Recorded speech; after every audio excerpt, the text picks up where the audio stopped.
چاند کی گردش سے اور اس کی منازل سے حضرت انسان کو کچھ سمجھایا جا رہا ہے کہ جب تو پیدا ہوا تھا تو چاند کی طرح سارا زمانہ تیرا منہ دیکھنے آیا تھا، تو بھی اس وقت لوگوں کی توجہ کا مرکز بن گیا تھا اور پھر منازل طے کرتا رہا، اور جوانی کی دہلیز پر جب تم نے قدم رکھا اور تو بدر تمام ہوا، جب شباب کی بجلیاں تیری آنکھوں سے ٹپکنے لگی تو پھر تیری نظر کا خمار بھی کئیوں کے دل لوٹتا تھا، کئیوں کی نیندیں اچاٹ کر دیتا تھا۔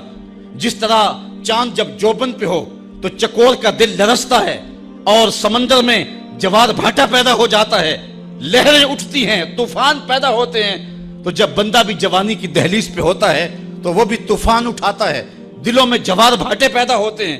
تو وہ لمحے بھی آئے کہ تو نے دلوں کی بستیاں اور دلوں کی دنیا پر ہلچل پیدا کر کے رکھ دی۔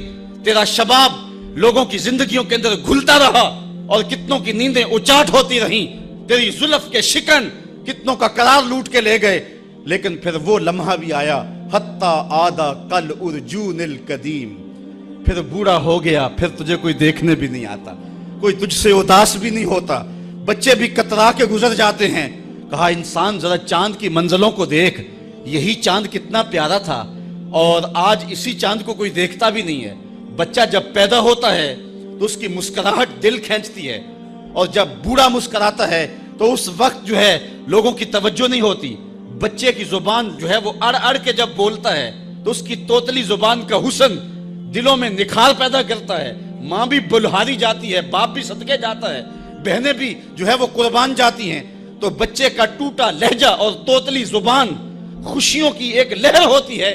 لیکن جب بڑھاپے میں فالج کی وجہ سے زبان میں لکنت آ جائے، اب توتلا پن پیدا ہو جائے، اب زبان اٹکنے لگے تو بچے بھی مذاق اڑاتے ہیں۔ ایک لمحہ وہ تھا کہ زبان توتلی تھی تو حسن تھا، آج لمحہ وہ گیا کہ حتی آدھا کل ارجون القدیم، کھجور کی ٹہنی سے جب پھل توڑ لیا جائے اب اس ٹہنی کو کون پوچھتا ہے؟ جب تک پھل آیا نہیں تھا وہ ٹہنی اچھی لگتی تھی، مالی سنبھال کے رکھتا تھا، جڑوں کو بھی پانی دیتا تھا اور خیال کرتا تھا کہ کوئی ایسا نقصان نہ ہو کہ یہ پودا جو ہے وہ مرجھا جائے۔ پھر جوبن پہ آیا اور جب کھجوریں لگیں تو اس نے پھر رسیاں بھی باندھی اور کھجوروں کو سنبھالنے کے لیے سب کچھ کیا۔ پھر جس دن اس نے اس ڈال سے پھل کاٹ لیا، اب وہ کھجور اجڑ گئی، اب اس کی وہ ٹہنی بے توقیر ہو گئی۔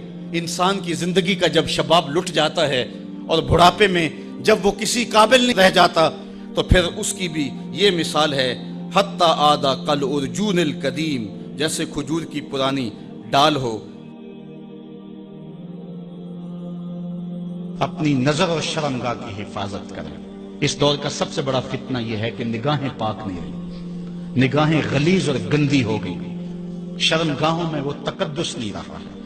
حضور علیہ السلام نے ارشاد فرمایا من زنا زنیا بہی ولو بہی تانے دارے ہی، جس شخص نے زنا کیا یہ عمل اس کے گھر بھی لوٹے گا اگرچہ اونچی اونچی دیواریں کیوں نہیں کر دیتا۔ یہ مکافات عمل ہے۔ گندم از گندم بروئے جو ز جو از مکافات عمل غافل مشو، گندم بو گے تو گندم کاٹو گے، جو بو گے تو جو کاٹو گے۔ نظر کو تقدس دو، نظر کو پاکیزگی دو۔ حضرت لقمان حکیم کہتے ہیں کہ میں کئی نبیوں سے ملا ہوں، کئی نبیوں سے ملاقات کی ہے، اور میں ان سے 2-2 4-4 باتیں جمع کی ہیں، اور ان ساری باتوں کو میں نے جمع کر کے 100 باتیں جمع کی ہیں، اور ان کا پھر میں نے خلاصہ تیار کیا ہے۔ ان میں 8 باتیں الگ کی ہیں، ان 8 باتوں میں ایک بات یہ ہے جب کسی کے گھر جاؤ تو نظر کو حفاظت میں رکھو۔ جس شخص کے مہمان بنو، جس کے گھر جاؤ، تمہاری نظر نہ بھٹکنے پائے۔ نظر اگر غیر محرم کو شہوت سے دیکھتی ہے، حدیث میں آتا ہے کل قیامت کے دن جہنم کی آگ سے بھر دی جائے گی، وہ سخت رسوا ہوگا۔ آج میڈیا کی آوارگی اور انٹرنیٹ پہ جو کچھ ہو رہا ہے، ٹیلی ویژن اور سینما جو بدتمیزی پھیلا رہے ہیں، اور موبائل پیکج جس طرح بے حیائی کو فروغ ہو رہا ہے، ہم اس کے خلاف پوری قوت کے ساتھ بند باندھیں۔ اپنی اولادوں کے ہاتھوں سے ناول چھین لو، ان کے ہاتھوں سے جو ہے وہ فلمیں چھین لو، ان کی خلوتوں پہ نظر رکھو اور ان کی حفاظت کرو۔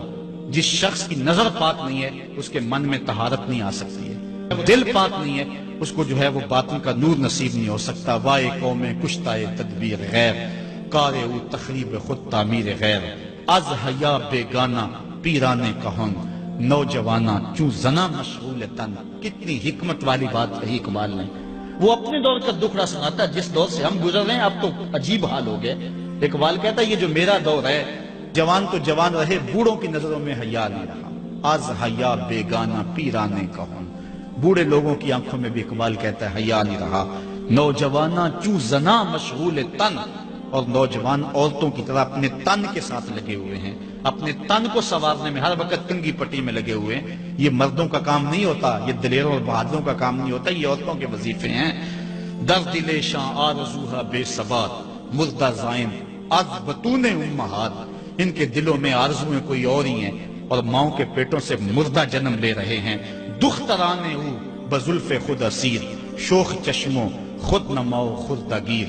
اور قوم کی بیٹیاں اپنی زلف کی خود قیدی ہو چکی ہیں اور ہر وقت جو ہے وہ اپنے آپ کو آئینے میں دیکھتی رہتی ہیں. ساختہ پرداختہ دل باختہ ابرواں مثل دو تیغے آختہ. وہ جو گھر کی رونق تھی، جو آبرو اور حیا کا دوسرا نام تھا، آج وہ دل پھینک قسم کی ہو گئی ہے. آہ قوم میں دل سے حق پرداختہ مرد و مرگے خیش را نہ شناختہ. اقبال کہتا ہائے قوم کہ جو مر گئی اور اسے ابھی تک پتہ ہی نہیں چلا کہ میں مر چکی ہوں اور جینے کا سامان نہیں کرتی. حضور نے فرمایا ہر دین کی کوئی پہچان ہوتی ہے، میرے دین کی پہچان حیا ہے. اگر حیا نہیں ہے تو دین ہی نہیں.